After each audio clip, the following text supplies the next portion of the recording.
what I want you to see is that the Sermon on the Mount is actually the first of 5 discourses that have been added to the action narrative, which is largely the Gospel of Mark. There's some unique stuff that Luke and Matthew share, but largely what I want you to see is that there's even a sense of balance. The first discourse, for example, has the blessings, blessed are, right? And the last discourse, the 5th discourse, has the woes.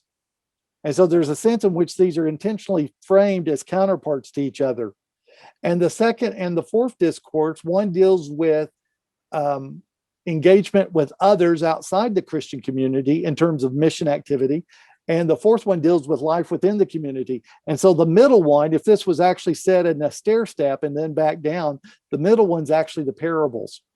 And generally in Jewish writing, this middle piece would be actually the key, interpretive key. And I think there's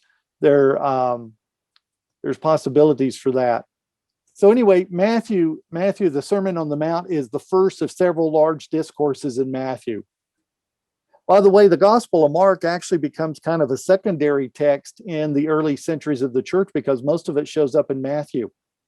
And so I actually have a theologian that I've worked with closely, Origen, who lived from 185 to 255, who actually says in a place, he'll have to look it up because he doesn't know Mark as well as Matthew. He actually confesses he doesn't read Mark that much, which I think is pretty amazing since he's kind of a textual guy and he loves manuscripts. Anyway, I want to keep moving. I want to talk to you about location. And there's 2 locations I want to be mindful of. One is kind of the geography that Matthew's building for us for where this is happening, but also where it shows up in the book. When we talk about the crowds that are overhearing Jesus, Matthew has already described those people in the previous chapter. So you get a lead up on who these people are. At this point in the story, you only have 4 named disciples, but you have this crowd that's also overhearing what Jesus is saying. So he went through Galilee, teaching in their synagogues, preaching the good news of the kingdom and healing every disease and sickness among the people. News about him spread all over Syria, and people brought to him all who were ill and various diseases, those suffering severe pain, and the demon-possessed, those having seizures, and the paralyzed, and he healed them. Large crowds from Galilee, Decapolis, Jerusalem, Judea, and the region across the Jordan followed him. Does that help you kind of picture this crowd that Jesus is talking to? And he says, blessed are you when you are poor in spirit, blessed are you when you mourn. It's a pretty ragtagish kind of group. The last mention of Jesus by name in the text, by the way, your translations will put Jesus in the place of pronouns in order so that the story, it's good English style, but actually in the original Greek, Jesus's name shows up in 4:17, and then his name doesn't actually get repeated until 7:28. And there's a description there of the crowd that surrounded Jesus was a very needy lot. The sick, the pain-stricken, the demonized, suffering from seizures and paralyzed. It sort of reminds me of that group that David surrounded him with back in the day when he's pulling his army together. Those who are in distress and in debt and discontented gathered around David, and he became their leader. And so there's a couple of images that are coming across. Jesus is something of the new David. That comes across in Matthew. But Jesus is also, and this will be the bigger one, Jesus is the new Moses to speak of. And that's not even fair to say new Moses because Jesus is clearly more important than Moses. So he's not just a replacement Moses. And so verse 1 starts, now when he saw the crowd, he went up on a mountainside and sat down. His disciples came to him and he began to teach them. And by the way, remember at this point in the story, there's only 4 disciples. So I suspect he's got more disciples, but there's only 4 named disciples at this point in the story. Mountains are actually kind of important to Matthew. I wanted to share this with you before we get into the text we're covering today. I'm doing a little bit of background from last week, but I'll do a little bit of background every week just to fill in our gaps a bit along the way. Jesus is obviously a mountain in his temptation. He's taken up on a mountain to be shown by the devil the kingdoms of the world. The Sermon on the Mount is a mountain. to pray alone in Matthew 14:23. The feeding of the 5,000 is in Matthew's gospel, and this is kind of a new revelation to me because it's always been there, is that he initiates the feeding of the 5,000. Feeding the 5,000 in the desert, if that doesn't sound like Moses, what does? Remember the story of manna in the Old Testament. Transfiguration, where Jesus is transformed as kind of a pre-taste or a foretaste of the glory that will be his, is on a mountain. And it's with Moses, mountain, Elijah, mountain. See, all these stories have mountains. And then the ascension itself at the end of the book. All of these mountain scenes should be, I think, considered echoes of the Moses story. Jesus is, and I think it grows directly out of Deuteronomy 18:18-19. If you don't know this text, I think it's one that's not always quoted by the New Testament writers, but it's certainly in the background. And Moses is basically there discussing in Deuteronomy how to tell false prophecy from true prophecy. It's one of those texts. And he says in the middle of it, and it's God's voice that he's passing on, I will raise up for them a prophet like you, Moses, from among their fellow Israelites, and I will put my words in his mouth, and he will tell them everything I command him. He will tell them everything I command him. Hang on to that language because you're going to see it again in Matthew. I myself will call to account anyone who does not listen to my words that the prophet speaks in my name. And so in Deuteronomy, there is this prophecy that I think we can say at this point, the Messiah will be someone who has the authority and even more authority than Moses.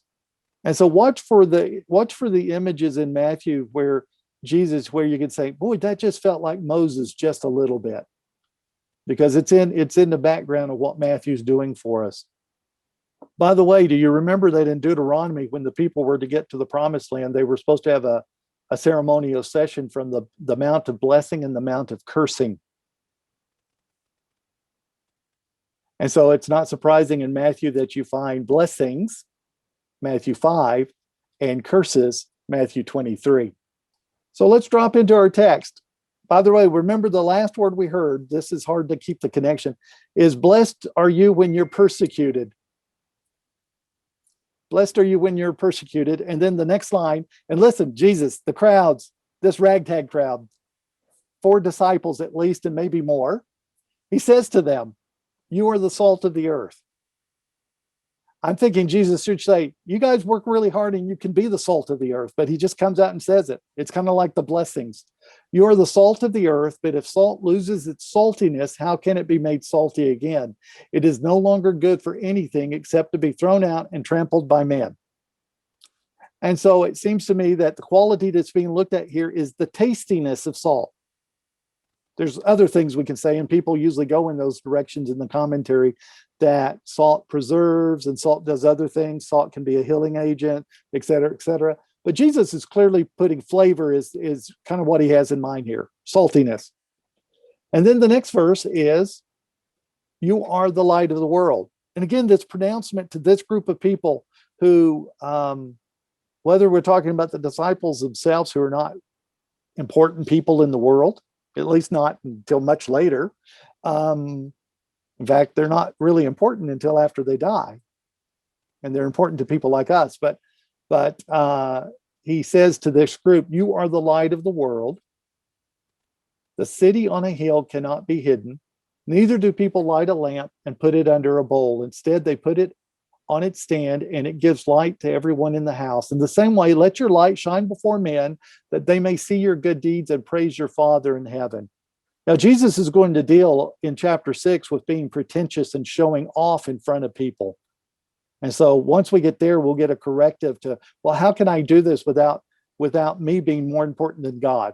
Jesus is going to deal with that. But right now, the purpose of the light here is so people, by the way, purpose of light is so people can see, right?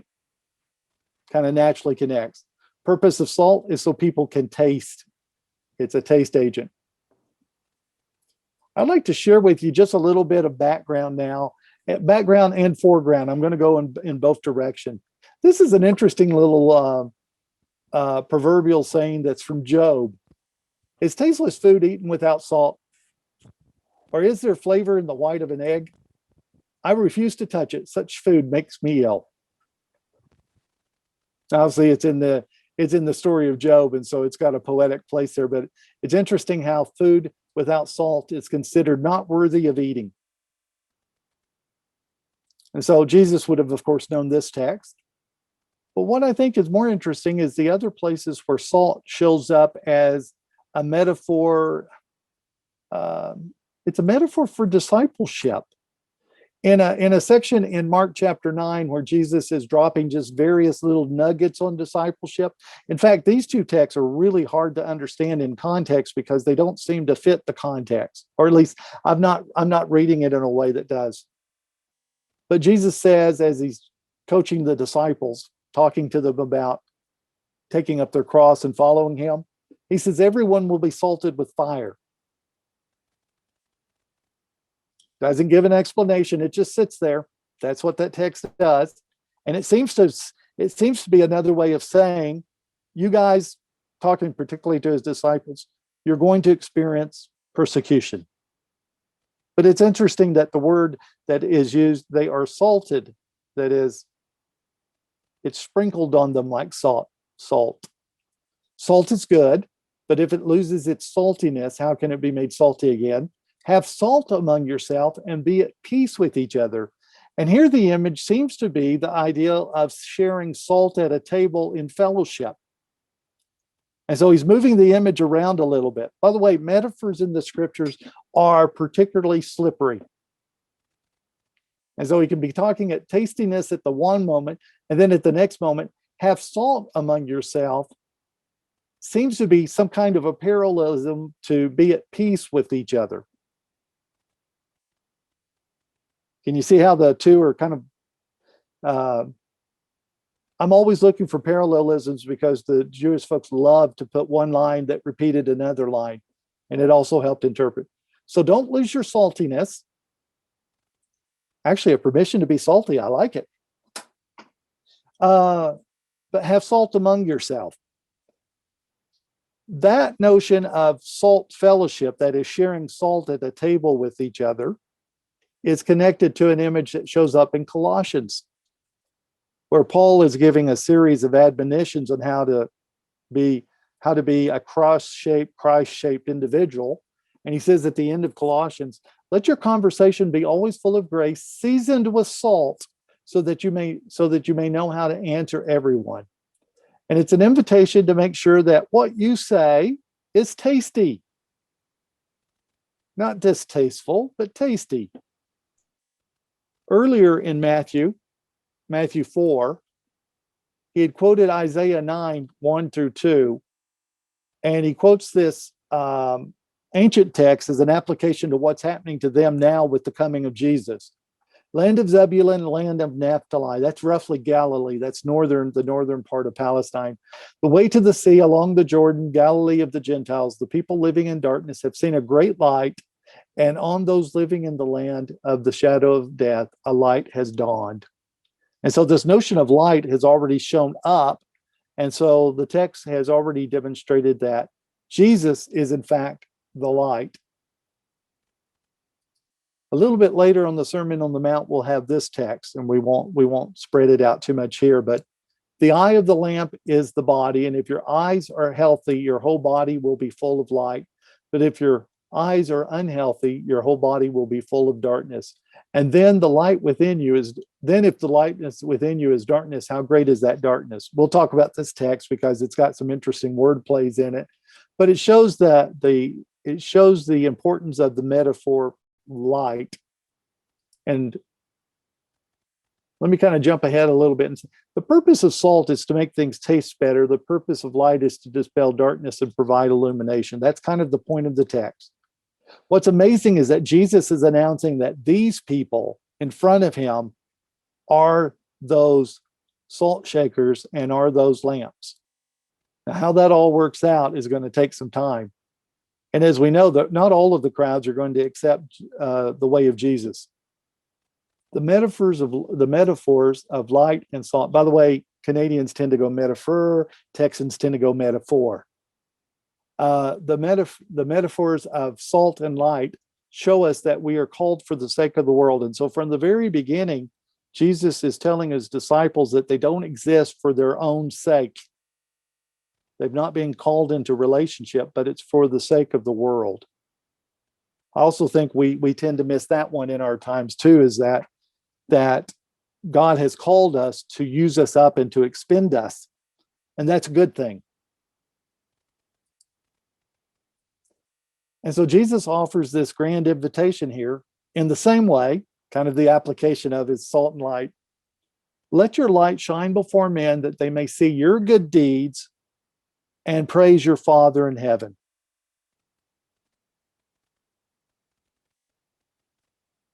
In practical application, I think this means that when somebody thanks you for bringing them a bowl of soup, let's keep it real simple, our response should always be, I do this because I belong to heaven. I do this because I belong to Jesus.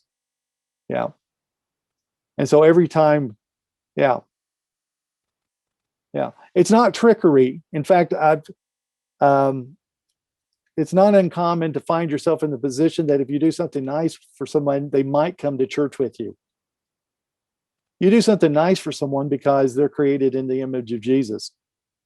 If they happen to come to church with you and overhear the gospel, that's a bonus. But if you're only doing good deeds because you can get people to church, you're not hearing this text at its steepest level, in my opinion. We want them to see God, not the church. Hopefully they'll see the church in a positive light as salt and light, but it is so that they will praise your Father in heaven. By the way, Peter in his letter, 1 Peter, he actually echoes this in kind of one of his key texts. Dear friends, I urge you as foreigners and exiles to abstain from sinful desires which wage war against your soul. Live such good lives among the pagans that though they accuse you of doing wrongs, they may see your good deeds and glorify God on the day he visits us. Tell me that's not an echo of Jesus. Live such good lives among the folks that though they may even accuse you of doing wrong, they will see your good deeds and glorify God on the day he visits us. By the way, the hope here is that they will believe in God, because the best way to glorify God on the day he visits, which I think is the second coming, is what it's a reference to. It doesn't have to be necessarily just that, but they glorify God because they too have become believers. As you guys all know, everybody's going to glorify God on that last day. Folks, that's a quick run over salt and light, and I haven't made a lot of connections or applications, but I want you to hear it in terms of the sermon that Jesus says, first, you are blessed. All of you are blessed. And by the way, you're blessed if they persecute you. Okay, that's in there too. And then he says this kind of bold pronouncement, you are the salt of the earth. You are the light of the world. Images that I find really compelling, but also very easy to grasp. Again, when we get to Matthew chapter 6, we'll deal with pretentiousness and hypocrisy and those kind of things. So the text at this point is assuming we're doing it out of the best motives possible. Okay, I'm going to move us into this part and try to stop us at the top of the hour so we can discuss. But this is probably the part that's going to require the most nuancing that I've done in a long time. Because I think if you hear the text one way, you hear it wrongly. And if you hear it the other way, new life begins to pop out. So I'm hoping for that new life to be a possibility here. Jesus says, do not think that I've come to abolish the law or the prophets, shorthand for Old Testament scripture. I have not come to abolish them, but to fulfill them. I want you to think, do I really understand what Jesus means here by fulfill? Okay. For truly I tell you, until heaven and earth disappear, that's a long time, folks, or at least it looks like it's going to be a long time. Could be next week. I don't know. Not the smallest letter, nor the least stroke of a pen, not an iota, or not a jot and tittle is the old King James way of saying it, will by any means disappear from the law until everything is accomplished. Therefore, anyone who sets aside, notice the therefore makes this contingent on what was said before. So it's a subpoint, not the point. He's already made the point. Therefore, anyone who sets aside one of the least of these commands and teaches others accordingly will be called least in the kingdom of heaven. But whoever practices and teaches these commands will be called great in the kingdom of heaven. For I tell you, unless your righteousness, and I think this is a key, unless your righteousness surpasses that of the Pharisees and the teachers of the law, you will certainly not enter the kingdom of heaven. Okay, I know most of us have been believers for some number of years. I still find myself saying, what? Historically, in the Christian community, we've had such a strong divide between the Old Testament and New Testament that some parts of the community have gone so strongly in the direction of saying the Old Testament is obsolete. There's been some parts of the Christian community that have said, we've got the New Testament, we don't need the Old Testament. The challenge with that is that a lot of the New Testament is interpreting the Old Testament. There's just a ton of texts that are being interpreted and reinterpreted in the New Testament. And when the New Testament writers think of scripture, most of them, and most of the time, they're thinking of the Old Testament scriptures. Now that creates this also creates another problem, because what does it mean that Jesus came to fulfill the law? Because there's a couple of things in the law that become problematic. First of all, we tend to separate, back when I was growing up, we called it moral law versus ceremonial law, and that the moral law continued on today, but the ceremonial law didn't. The problem with that is that we always disagreed which one was ceremonial and which one was moral. Nobody could come to a consensus on that one. It also made for kind of a strange way of reading text. So I want to suggest one large category to you. Paul, later on, I'm thinking Acts 15. Acts 15 is where the Jerusalem Council meets on whether or not Gentiles have to become Jewish in their ceremonial practices. Do they have to submit to circumcision? Of course, there's bigger questions involved than just circumcision. I'd like to suggest to you, just as a notion, that Paul was not against his own people keeping their law to the best of their ability. Paul never expected Gentiles to be required to keep the law in the same fashion. Otherwise, everybody would have become a Jew, and the God's vision was to bring Jew and Gentile together. But if everybody's submitting to the Judaism, then they are Jewish. By the way, to be Jewish in the first century is to practice Judaism. It was not necessarily just an ethnic thing. It was a religious commitment thing. And so proselytes, folks who were non-Jewish, who became Jewish and were circumcised and became part of the Jewish community, they were considered Jewish. Let me give you one more kicker. There's stuff in the law that was already obsolete in the first century. So there's actually stuff in the law. Like there's very detailed instructions on how to move the tabernacle around. In the first century, there's a temple. There is no tabernacle. But yet you have these instructions in the Old Testament. And so to read those instructions in a very literal fashion in the first century would have made no sense anyway. Now, let me give you one other turning point. After the temple is destroyed, much of the ceremonial law regarding sacrifice can't be practiced because there is no temple. And so the law has always had to be interpreted from time to time based on where you were and what your circumstances were. You will notice that when Jesus picks his commands, he picks the moral instructions of how people ought to treat other people. He doesn't pick an isolated law about what to do with mildew. He doesn't pick a law about making sure you don't mix two fabrics together. All right? He doesn't bring up the law that you're not supposed to eat. You're not supposed to eat the leg of an animal that is still living. That is, you can't just chop off the leg and eat it and keep the animal alive. So there's some really interesting stuff in the Old Testament there. So what I want you to do is I want you to hear Jesus as if he's a Jewish rabbi interpreting the law for the audience that's in front of him.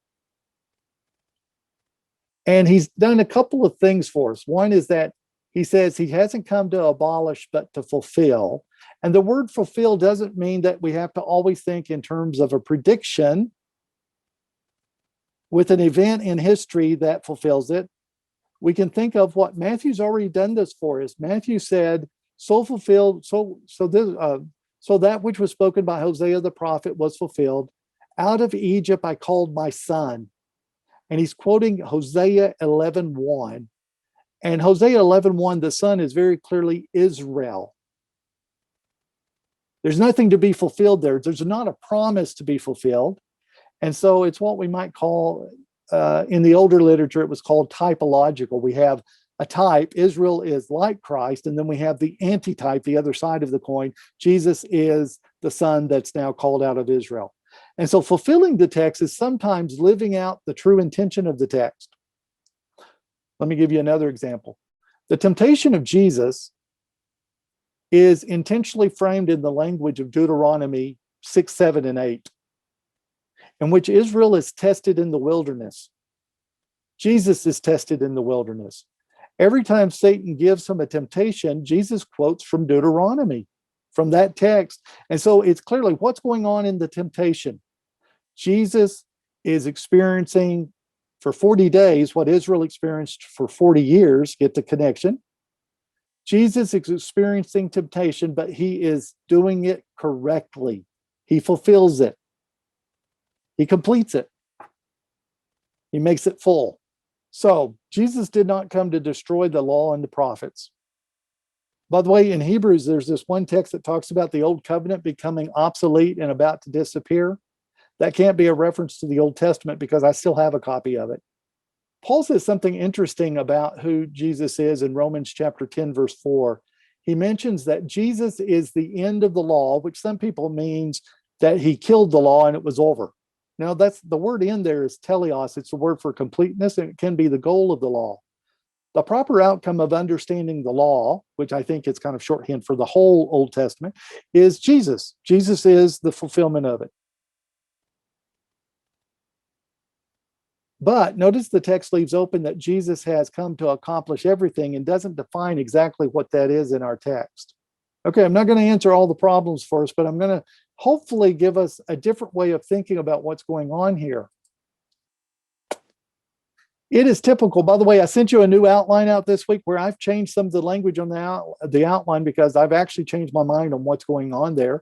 And I was pretty happy with saying that you have heard that it was said blank, but I say to you, and I've always read these as the commentators. This is why you want to read the text more than the commentators. They've always created, Jesus is changing the law. I'd like to suggest that he's doing exactly what a first century rabbi would be doing. He's not canceling the law, he's extending it. He's actually putting a fence around the law. A fence was a way of saying, if you don't get to these things, you won't ever cross these lines. For example, Jesus says, if you deal with anger, you won't do murder. And by the way, murder is a specific word for killing somebody intentionally. So there's other words for killing.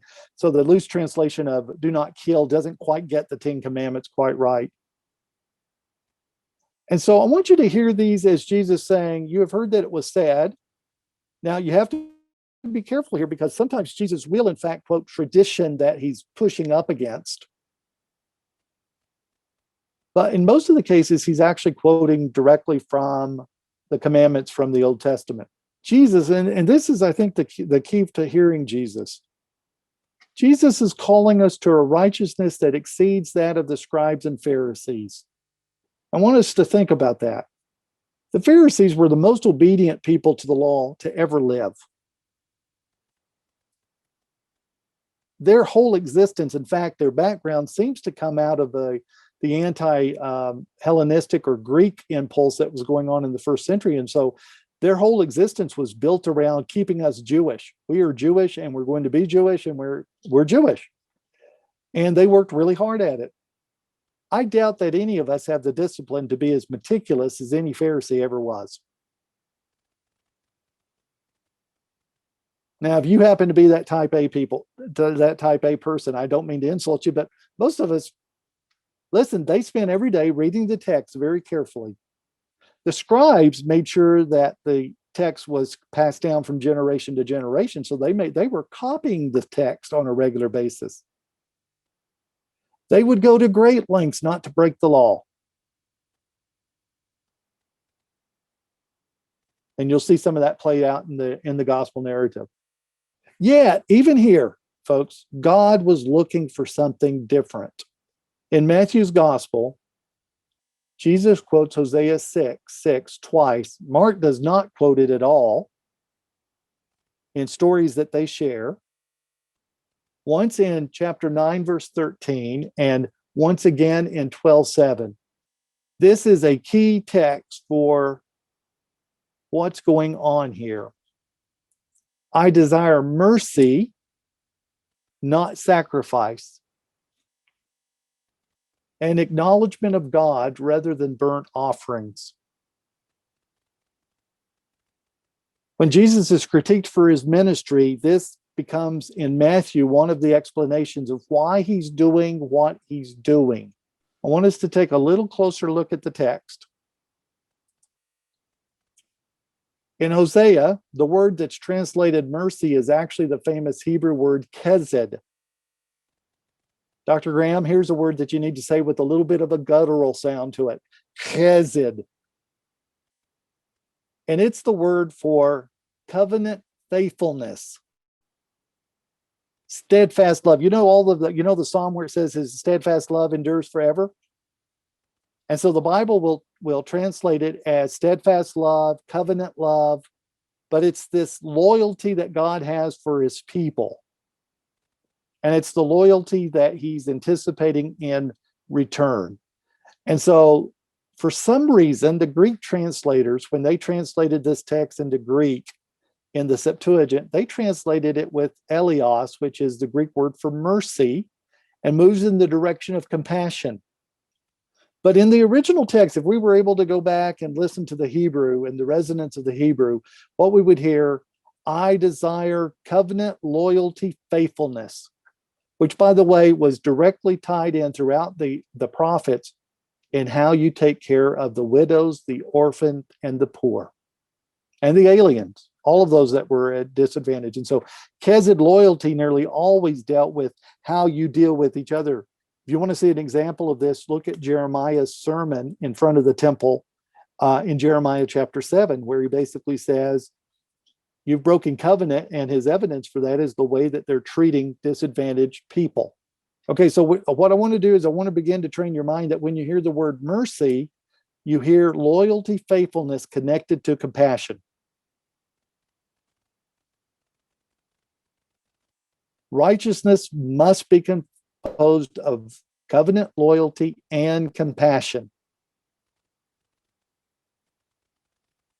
Okay, I'm getting a little preacherous here, but I'm excited about these texts. Let's take a look at this one. The word knowledge, acknowledgement is not the one, I don't think that's the best translation. The word knowledge is probably the best. And this is our word yada. And it's the Hebrew word for to know, or in some occasions to have sex with. Adam knew his wife. So it's about really knowing somebody up close and personal. And so in the Hebrew, the original text had this notion of, I desire mercy, covenant, faithfulness, compassion, not sacrifice, and knowledge of God, not knowledge about God. That's not how this word's typically used. But this is to know God. That's why I don't like acknowledgement, because it sounds like you've given a tip of the hat and said, hey, God, I see you today. No. This is relationship words. And so I desire mercy, not sacrifice. By the way, here's parallelism. I desire mercy and acknowledgement, not sacrifice, not burnt offerings. Okay, so Jesus is going to use this text twice in Matthew to kind of really hone down what he's about. So I'm going to say something and I want you to think about it. Let it soak on you. What does God desire? Loyalty is his primary concern. Covenant faithfulness. Obedience, and I'm probably overstating this, guys, so I'm really wanting this to kind of just sing in your ears a little bit. Obedience, and I don't want to minimize obedience, but obedience is actually his secondary concern. You see, one can be compliant without being loyal. And so I'm going to put it out there as a bumper sticker. It's probably not totally theologically correct, but I think it moves us in the right direction. God desires your heart more than your hands. How's that for kind of a simple way of putting it? Does he want your hands? Yes. But if he doesn't have your heart, he really doesn't have your hands. So let that kind of play with you, that what Jesus is shooting for here. Let me give you a case example from the larger context of Micah. This is another text that I think informed the ministry of Jesus. And so Micah is raising rhetorically, with what shall I come before the Lord and bow down before the exalted God? Shall I come before him with burnt offerings, with calves a year old? Will the Lord be pleased with thousands of rams, with 10,000 rivers of oil? Shall I offer my firstborn for my transgressions? Kind of stretching the rhetoric here, isn't he? The fruit of my body for the sins of my soul. He has showed you, O man, what is good. What does the Lord require of you? To act justly, that is, to do righteousness, to love mercy, and here it's compassion. Compassion is really what the original, and to walk humbly with your God. What is Jesus doing in the Sermon on the Mount? I'd like to suggest he's doing this. He's inviting us to look like this. I want to show you something. You guys all know the Great Commission, right? Go into all the world and make disciples. You guys all know the text. For some people, they think it's the greatest text in the Bible. I think Jesus tells us the two greatest texts are to love God and to love each other and to love our neighbor. But in Matthew 9:13, the text, Jesus tells this to the Pharisaic leaders. But go and learn what this means. I desire mercy, not sacrifice, for I have not come to call the righteous, but sinners. It's amazing that in the Great Commission, the exact same words that start are there too. Therefore, go and make learners of all nations, baptizing them in the name of the Father and of the Son and of the Holy Spirit, and teaching them to obey everything I have commanded you. Remember Deuteronomy 18? I said, remember Deuteronomy 18? That the prophet that was like Moses, that you need to do everything he commanded. You kind of wrap up on that. But notice here that the go and learn combination shows up in Matthew as an invitation for the Pharisees to go and learn the heart of God through I desire mercy, not sacrifice. And then those same words, or at least closely related words, shows up as the commission at the end to go and make learners. And so I think it's kind of interesting to see that there's actually a double Great Commission in Matthew. And by the way, if you look at the text together, they actually complement each other. What's the Great Commission about? It's about calling the sinners to righteousness. I want to share with you some things that I've discovered in my ponderings of Matthew. I've shared with you that Matthew has shown us that Joseph was more righteous because his willingness, he thought he could divorce his wife because he thought that Mary had been unfaithful, at least in the first part of the narrative, but he wants to take care of her in a way that is compassionate. He wants to be loyal to the covenant, but he wants to be compassionate. Righteousness, that's righteousness that exceeds the scribes and the Pharisees, because the Pharisees would have had no mercy whatsoever for Mary if she was deemed to have been pregnant out of wedlock. There would have been no mercy there. I've pondered for a long time why the women show up in the genealogy of Jesus. And so I pondered, are they there because they're women? Are they there because they're foreign women, which is part of their story? They are outsiders who find their way into the story of Israel, except Bathsheba is actually described as the wife of Uriah. Now, I've always wondered why did he leave Bathsheba's name out? I want to offer a brand new proposal based on rereading Matthew. By the way, that's why we do this, right? The women are examples of righteousness. Tamar dresses as a prostitute in order to seduce her father-in-law because he doesn't want to lose any more children. And so he's been unfaithful to the levirate marriage system in which he needs to provide her with another son. And the text in Genesis actually says, you are more righteous than I am. It actually shows up in the Genesis story that she is more righteous than her father-in-law. Ruth is more righteous because of her faithfulness to Naomi. Rahab shows her righteousness by lining up with God's people and protecting them. And the reason that Matthew uses Uriah's name instead of Bathsheba's name is because David attempted to get Uriah drunk one night and get him back home so the baby would look like it was Uriah's. And Uriah, who is a Hittite, I believe is what he was, but he's a foreigner.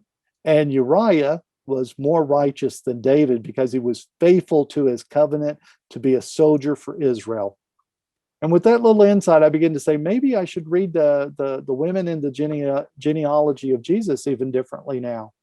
Matthew is on this quest for righteousness. And when you're reading Matthew, righteousness is not, it's not the theme of Paul, where Paul believes that we are made righteous in Christ.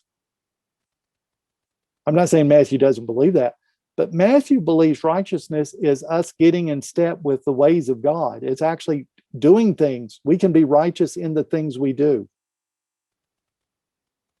It's not promising us that we'll be 100% perfect. But for Matthew, righteousness is living out the covenant of God. What is faithfulness to the Torah for Matthew's reader? It's living the intent of God's law for his people.